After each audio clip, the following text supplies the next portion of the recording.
নমস্কার বন্ধুরা, লঞ্চ হয়ে গেল ভারতের অপারেশন সিন্দুর। পহেলগামে পাকিস্তান ভারতের নিরীহ হিন্দুদের ধর্ম চেক করে এলিমিনেট করেছিল পরিবারের পুরুষ সদস্যদের, যার ফলে হিন্দু মহিলাদের স্মৃতির সিঁদুর মুছে গেছিল। আর এরই বদলা নিতে আজ রাতেই যে অপারেশন চালানো হলো তার নাম দেওয়া হয়েছে অপারেশন সিন্দুর। তাই কমেন্ট করে অবশ্যই জানাবেন নামটি কেমন লাগলো আপনাদের। আজ রাত ভারতীয় সেনাবাহিনী, বায়ুসেনা এবং নৌসেনা নিজেদের মধ্যে একদম পারফেক্ট তালমিল বানিয়ে অ্যাটাক করেছে পাকিস্তানের সন্ত্রাসী সংগঠনের মুখ্য বেসগুলোতে। ভারতের তরফ থেকে বলা হয়েছে যে পাকিস্তানের 9টি আস্তানায় একদমই সঠিক এবং ভয়ানক হামলা চালানো হয়েছে। এই 9 লোকেশনের 5টি পিওকেতে এবং 4টি পাকিস্তানের পাঞ্জাব প্রান্তে অবস্থিত।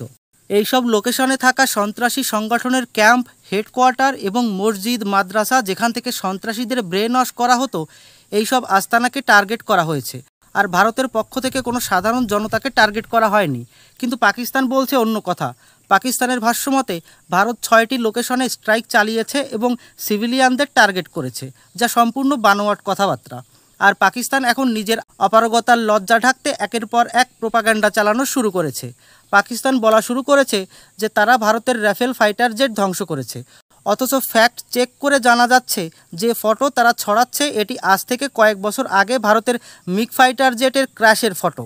যাই হোক, পাকিস্তানের এই প্রোপাগান্ডার কোনো আধার নেই, কারণ ভারতের বায়ুসেনার ফাইটার জেট পাকিস্তানে হামলা করার জন্য পাকিস্তানের বায়ুসীমানা ক্রস করেনি। এই হামলায় ভারতীয় বায়ুসেনা ব্যবহার করেছে এয়ার টু সারফেস মিসাইল, ভারতীয় স্থলসেনা ব্যবহার করেছে পিনাকার রকেট লঞ্চার এবং নৌসেনা ব্যবহার করেছে লং রেঞ্জ লয়টারি মিউনিশনস। সূত্র তো এটাও বলছে যে ব্রহ্মোস এবং আকাশ মিসাইল সিস্টেমও ব্যবহার করা হয়েছে। সব মিলিয়ে ভারতীয় 3 সেনা পাকিস্তানের সীমানায় না ঢুকেই ভয়ানক হামলা চালিয়েছে পাকিস্তানে। আর মজার ব্যাপার হলো, পাকিস্তানি এয়ার ডিফেন্স সিস্টেম একদমই ফেল হয়েছে ভারতের হামলাকে প্রতিহত করতে।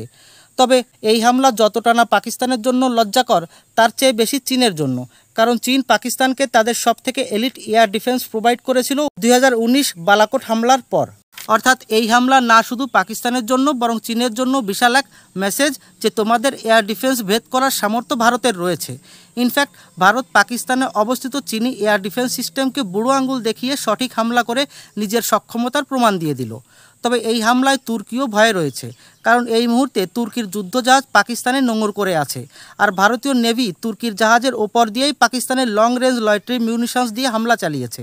তুর্কির জন্য মেসেজ ক্লিয়ার এবং লাউড যে জলদি এখান থেকে পালা, নইলে তোকেও পাকিস্তানের সাথে জড়িয়ে নিতে বেশি সময় লাগবে না। আর বিশ্বাস করুন, তুর্কির জাহাজ পাকিস্তান থেকে ভাগলো বলে।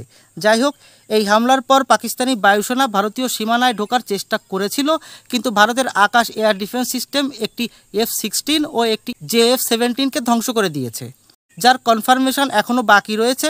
সব মিলিয়ে চীনি এয়ার ডিফেন্স ও ফাইটার জেটের ভয়ানক বদনাম হয়ে গেল এই অপারেশন সিন্দুরে। সাথে সাথে ভারতের স্বদেশি অস্ত্রের দম দেখল বিশ্ব।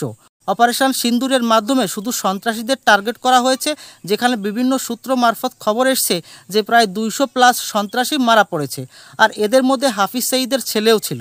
যাই হোক, এই হামলার পর পাকিস্তান নিজের মুখ দেখানোর জন্য ভারতে অ্যাটাক করার চেষ্টা করবে, আর এমনটি যদি হয় তাহলে সেটি সোজা ভারতের বিরুদ্ধে যুদ্ধ বলেই ধরা হবে। এরপর যা হবে তা ইতিহাস এবং পাকিস্তানের বিভাজন। আসুন ভারতীয় সেনার 3 অঙ্গকে স্যালুট জানাই এবং কমেন্টে জয় হিন্দ অবশ্যই লিখি। ধন্যবাদ। জয় হিন্দ।